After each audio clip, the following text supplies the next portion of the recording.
Hello everybody, take a look at what I have for you today. This is the Quartermaster Knives QTR-12. This is the General Lee 2, and these knives just came out from Quartermaster. In fact, I ordered this about 1 week ago exactly, and it was here in my mailbox today. So let me just show it to you and see what this knife is all about. But of course, I'll mention a few quick things. Of course, there's the Quartermaster box it comes into. And all of them generally look about the same, QTR-12 on one side and the serial number on the other. This particular one comes with a Quartermaster decal, maybe for your car or something. And of course the plastic baggie and the certificate of authenticity right here. So it gives you the name of the employee who put it together, I suppose, and the date and the number. And I'm actually very surprised about the number, and I'm happy about the number because number 84 out of 300 also happens to be my number for the Q Collection Club. And if you aren't sure what that is a club that Quartermaster put together, and it is letting people get an exclusive in, I guess, on certain knives that are going to be coming out in the future. Does cost some money, but I'm actually kind of surprised I didn't ask for them to match this knife number to my Quartermaster collection number, but they did, and I think that's a really nice thing, so thank you to Quartermaster for that. So that way this knife, the serial number on this knife is going to match the serial number for the next 3 knives I get from Quartermaster, so that's really a cool deal, so thank you to them. I just wanted to mention that, but otherwise this is standard operation for Quartermaster knives, a nice little box. But let's take a look at the knife itself. And of course, if you're watching this, you already know this is kind of an extreme knife. Look at this design of this piece. It is a really cool looking item. Now this one was designed by, or uses the mechanism designed by G&G Hawk, Grant and Gavin Hawk knives. So it has this really unique toggle lock system. And we've seen this on a couple of production knives at this point. One of the most notable ones is Quartermaster's own General Lee, the QTR-10, which was the version 1 of this knife.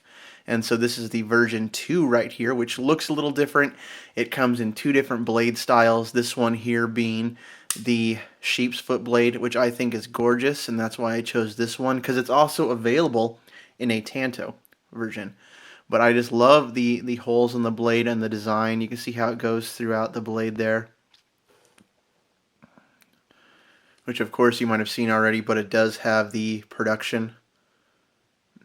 first production serial number on there, which most of the Quartermaster knives do have. It doesn't have the Q logo anywhere except right here, the actual Quartermaster logo on the back side of the knife.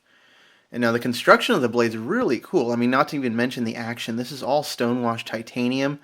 I used a magnet, and the only steel on this knife is the clip, which is reversible, and the hardware, all the satin finish hardware, which is stainless steel. The rest of it, all this frame is all titanium. So even though this looks like a thick, bulky knife, it's actually not that heavy. So in all, I think it's 5.6 ounces or something like that, which for a knife, full-size 3.5-inch blade knife, that's nothing. That's very light for what you're getting here, because look at all this mechanism in there. You're going to see inside the knife here, there's a spring, as well as the logo. Let me get a better look at that. You can see the logo in there. See if I can get it to focus. Mechanism by G&G Hawk, and you can see their logo as well, which I think that's a cool little touch, because unless you're really looking for that logo, you're not really going to see it in there. So there it is. But I think the spring design is actually kind of cool, and that's how this sucker works. But I can of course show you the action if you've watched their Instagram at all. I'm sure you've seen this as well.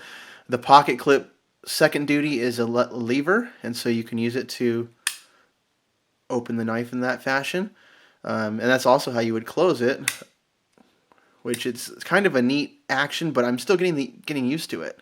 I've played with it a little bit since I opened the box about an hour ago, and it it catapults the blade open as well as closed. And see, it's kind of hard for me to tell whether it's going to go all the way open or all the way closed. I think it just maybe depends how the blade is weighted. But it does have a flipper here, which works like any other flipper.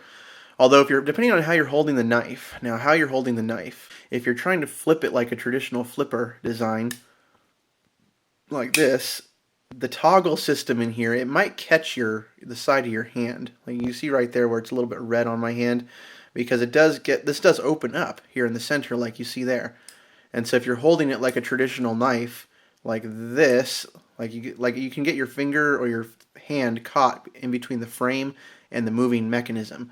So I think the way to kind of address that issue is if you hold onto the back frame down here and then you flip it open, then of course it's not going to catch you. But that being said, once the knife is deployed and once it's out, it is rock solid. There's no play in it at all, which is of course what I would expect. And this mechanism is so unique. I mean, I'm just going to have to play around with it a little more to figure out how exactly this is working. You know, what kind of a lock is this and how stable is it? I'm sure it's fine, but it's such a unique looking knife, and it almost looks like a guillotine, like it's going to chop your finger off, and that's also a concern because as you're working that mechanism with your finger over here, I mean, that blade comes pretty close to hitting you. I mean, you can see right there. And so it is such a unique style. That being said, I do like the pocket clip. It is deep carry, and it does look to be reversible. So if you wanted it on the left-hand side, I don't see any reason why you couldn't just flip that over. That being said, I wouldn't take it off entirely if you don't like pocket clips, because it does serve that function as your lever to hold on to right here and work the action. So as a knife, if you're wanting to open it slowly, I mean, I think it would work perfect for that. I mean, it's super slick in that way because all you have to do is slightly open this and boom, you can close that blade. But just a really unique knife. And again, about 5.6 ounces or so, so it's not a super heavyweight knife. You know, when you look at it, you're thinking, okay, that thing has got to weigh 7 or 8 ounces, and it looks like a brick.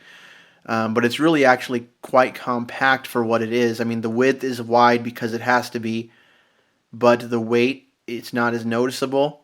The blade length being the 3.5 inches, it's not a super long knife. Overall length, I believe, is 8 inches. So it's a really cool, unique looking knife. This mechanism is just kind of ingenious, so I'm kind of glad they were working with the Hawks to get that into the knife. The blade steel, I believe, is S35VN, I want to say, but I could be wrong. And it came very sharp. I'm not even going to show it because, of course, you know, no point in me cutting paper on video, but it is sharp. And you can see the blade right there.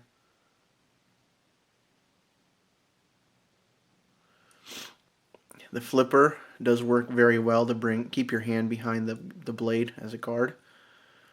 I don't know what else to really show you other than this unique mechanism. You see how far it goes up to fling that blade out, all powered by that little spring in there, you can see.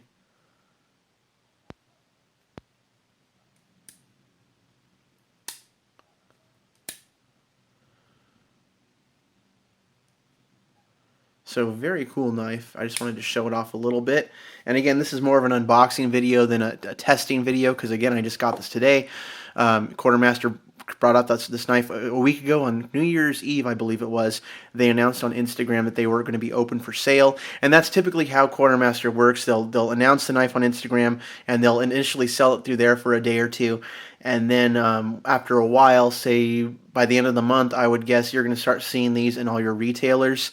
Since I am part of the Q Collection Club, I got 20% off the purchase, so it was about $300 or something shipped, 310, 308, something like that.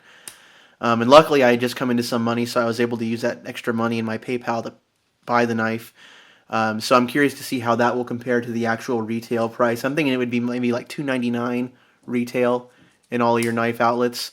But keep an eye on places like Blade HQ because these will be popping up soon. Both the QTR-12, which is this one with the sheep's foot, and the QTR-11, which is with the Tanto-shaped blade. So keep an eye out for those, and hopefully they'll sell out. I mean, it's a really cool design. I love this stonewashed titanium, you know, and the blade, of course, is stonewashed lightly as well. And that satin finish, I mean, it looks like a really high-end piece of tool right here. And so I really love that about it. And so definitely recommend this if you want to see it. Thanks.